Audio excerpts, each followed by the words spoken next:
Welcome back to the GTN Show. This week I'm talking all about genes. And no, I'm not meaning these kind of genes. I'm talking about genetics and whether one could be gifted with the sports gene or not. We also have swimming's version of the sub 2-hour marathon attempt, although a lot shorter and in a swimming pool.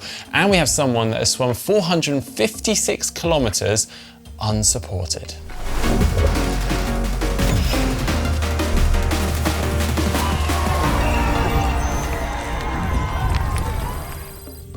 Okay then, the big debate, the sports gene. Now, to be an elite athlete, to compete internationally, or maybe even to become an Olympic champion, do you have to win the genetic lottery? Do these kinds of athletes simply have better genes than the non-elite athletes, or the non-athletes for that matter? Well, I've had this debate many times through the years with many of my friends, and I do understand that it's a fair assumption that to have this athletic prowess, it could be due to genetics. Well, there is a new piece of research that would suggest otherwise. You can find the link for this piece of research in the description below this video. But before we delve into that, I'd be really interested to get your views and initial thoughts on this before we talk about the rest of it. Please get involved in the comments section down below.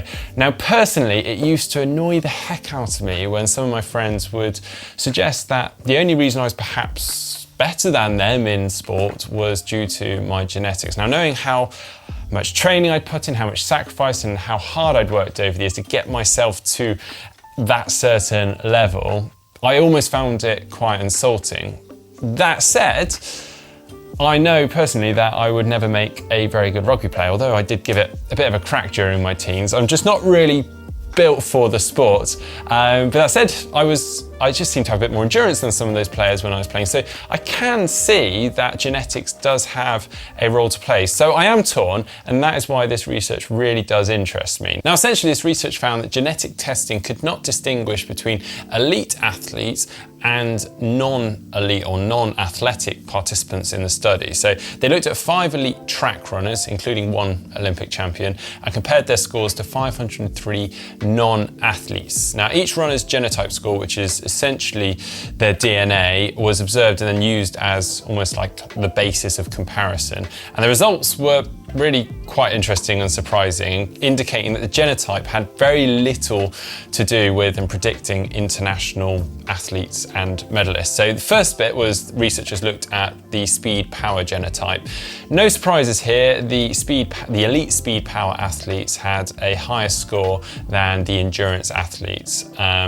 That's not totally surprising. What was surprising though was when still looking at the speed power genotype, that 68 of the non-athletic participants had a higher score than the elite athletes. That's 14% of the non-athletic population of this study. So based on their speed power genotype alone, these non-athletic participants should theoretically be better athletes than those elite ones in the study, which is quite surprising. Another very surprising bit was that when they looked at the endurance genotype, actually the speed power athletes scored higher generally than the endurance athletes in the study. There we go, throw a curveball in there. Now, aside from the debate between comparing whether one another would be a better athlete or whether we might be a next world-class athlete, it does also raise the question of identifying future talent. Now, national government bodies have used and looked into using gene testing for athletes and to look for, well, suggesting who might be the next Alistair Brownlee, for instance. But this research does suggest that it would be incredibly difficult to predict who would grow up to become an elite athlete based on genetics alone. Very interesting, don't you think? Now, I understand this is a growing area of research, and I do kind of feel like they're still just scratching the surface with this, and there's probably still a lot more that needs to be looked into with this. And I'd probably almost argue that this is a relatively small study or field that they were looking at here. However, it could mean that some of the top athletes that we see today technically don't have the genes that we would expect for them to be elite athletes and at the top of their game, which actually we can take a lot of, I guess, positive and confidence from, because that means that, well, if they can do it, we can also progress to a very high level too. I'd love to know your thoughts anyway. There's so much to look at here, and there's a very good book called The Sports Gene that I've read before. If you haven't read it, I'd suggest looking it up because maybe it's a good bit to read over Christmas. Do get involved in the comment section down below. Like I said, this is a huge topic, so I'd love to hear your thoughts. All right, now moving into the tri news, and who remembers the Breaking 2 marathon attempt, or the Ineos 159? Of course you do. Who doesn't? Well, Speedo have just attempted to do a very similar thing, but obviously in swimming, using their previously banned Faskin suit with world record holder Caleb Dressel over the 50 meters. So almost the opposite end of the spectrum from the marathon attempt. Now this event was billed as the sub 20 challenge, with Dressel aiming to go under 20 seconds for the 50 meters for the very first time in history, wearing the 2008 era Speedo Faskin laser bodysuit, which is a slightly buoyant full body suit that was outlawed and banned in swimming in around 2010. Now this was all to mark the 20th birthday of Speedo's Faskin material, one that caused a lot of controversy at the time and over the years, and a lot of records stood being set in that suit. Now obviously with the suit being banned and this not being a sanctioned event, any time that Caleb did swim wouldn't actually be set. It was all just a bit of a publicity stunt, but a very cool one. He had 2 attempts. Unfortunately, the fastest that he swam was 20.41. I mean, I say all he managed. I mean, 20.41 is pretty darn impressive. In Caleb's defense though, this is only 3 weeks after he had tapered for and peaked for the Budapest ISL, in which he actually set the new current world record of 20.16. He also stated that he found the suit that little bit more buoyant, that he was shooting up to the surface sooner than he expected, so he needed a bit more time to adapt, get his kick off the wall right. But I mean, he did 2 50-meter attempts within a very short space of time, all in 20.4 something, which is pretty impressive in my eyes. All right, moving on to a quick and nice bit of news, but certainly needs mentioning, because World Triathlon has appointed South Africa's Debbie Alexander as the first vice president of the governing body, meaning now that the top 2 positions within triathlon in the world are now held by women, being alongside the World Triathlon president Marisol Caicedo. But now on to a bit of news that deserves an applause, because we have a new unsupported swim world record. Yeah, Jonas Dykman has swum about 8 hours every day for 54 days and covered 456 kilometers of swimming unsupported. He began in Croatia and followed the Adriatic coast south, reaching Dubrovnik near the Montenegro border on around November the 22nd, and beating the previous record that stood at around 200 kilometers set by Sean Conway in 2016. Amazingly though, his journey doesn't end there, because the swim was only part of Dykman's global triathlon. So actually on September the 26th, he cycled from Munich to Croatia, where he then began swimming. He is now, after the swim, beginning the proper cycle leg. I mean, not that the first one wasn't, from that start position across European, Russia, Siberia and China. Now he actually has set numerous world records over the years on continental crossing, and admits that swimming isn't really his thing. So this isn't a bad accomplishment for a non-swimmer. Now, after the bike leg, he'll actually sail across the Pacific to San Francisco, which, in case you're wondering, he doesn't actually count the sailing part as part of his triathlon. But then from San Francisco, he'll run 5,040 kilometers across the US to New York. Finally, he will then cross the Atlantic by boat and then cycle from Portugal back to his starting point in Munich. I think that deserves an applause.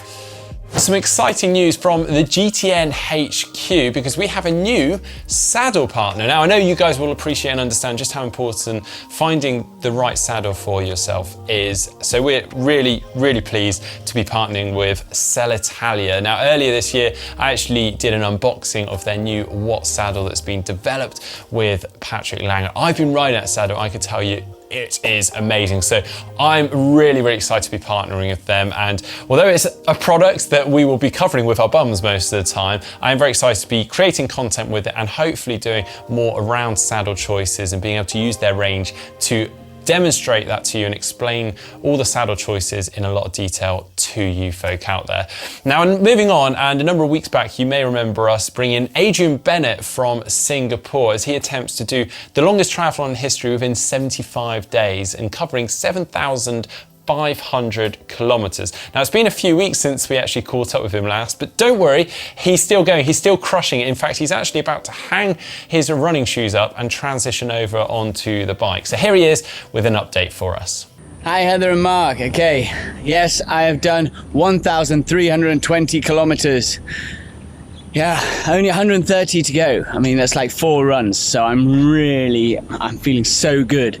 I've had nearly every overuse injury you can imagine, but now I just feel great and I'm cruising and I'm looking forward to the bike. Transition will be next Monday or Tuesday. I'm going to share it with you. There's one goes. Look at him. Right, beautiful morning here. Thank you. Have a great day yourselves. Bye for now. Well, now moving on to all the photos that you guys have sent in to us. In fact, this week, we've got lots of videos sent in too. So the first one from Daniel from Luton in England. He says, my PE team, and I assume he means they're all teachers, are always looking for creative ways to promote active challenges to their pupils and staff. So for an upcoming fun run, they created this fun promo video to raise the profile of the event and show the children and staff that we can all have fun whilst being creative. So here they are, being, well, Mario Brothers. I absolutely love that. I would love to have been a pupil at your school. I love how much detail you guys have gone to there, even sort of standing on the start grid, bouncing on the spot. Perfect, so good. Next one from Igor, and this is from Sarajevo. He says, my baby girl and I ride bike during lockdown. And here they are with his child. Well, they've raised the stabilizers up on books so she can spin along alongside him. But yeah, brilliant. I just worry if the wheel actually did catch the ground or those books slipped away, then you could be in trouble there, but absolutely brilliant idea. Next one from Terra, and this is from Banff in Canada, with his Canyon Speedmax set up in his pain cave as they're trying to get it all nice and festive with the lights up above them whilst he's training for his first Ironman. So yeah, brilliant job there. Do please keep sending in all your photos, festive photos, New Year photos, or even videos. The photo uploader is on screen right now, or you can find it in the description just below. And finally, the Caption Competition. Last week, we had this photo from Challenge Daytona prior to the race, Vincent Louis showing Alistair Brownlee something on his phone, which I knew was going to bring in some cracking captions, and you definitely didn't disappoint. So first out from Ian Jones says, let me watch a quick clip on GTN whilst I'm on my 2-minute penalty. That is in reference to Vincent Louis getting a 2-minute penalty, unfortunately. Parker Kerr said, see, I told you I was 20 meters behind. Again, in reference to him getting that 2-minute penalty. William Dixon, check out this Lionel Sanders training video. I just love the idea that they might be doing that. Thomas K said, look at this Snapchat filter. It makes you look like Johnny Brownlee. Brilliant. But the winner, and this is an obvious one, I love it one though, it says, yes, Ali, I can show you the bike course again. It goes left, then left, then left, then left. Again, if you didn't watch Challenge Daytona, it's around the Challenge Daytona, around the Daytona Speedway, which is a circle. Chris Debonair, sorry, I didn't actually say your name before. You are the winner, so do get in touch and we'll ping out a GTN cap to you. But that's it for the show this week. I hope you have enjoyed it. If so, please do give it a like. We've got loads coming up on the channel. We've got get the most out of a 60-minute ride and a special Christmas challenge where Heather and myself, I don't know, we're pretty silly in this one, but yeah, we had some fun. Don't forget to head on over to our GTN shop. You can maybe get some last-minute Christmas presents for the loved ones, or maybe just spoil yourself.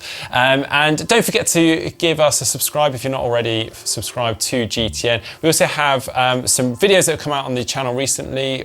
We have winter training tips with Joe Skipper and a cost per watt version 2.0 for those geeky folk out there that might want to see how much watt gain will cost you. Go check it out, you'll find out more there.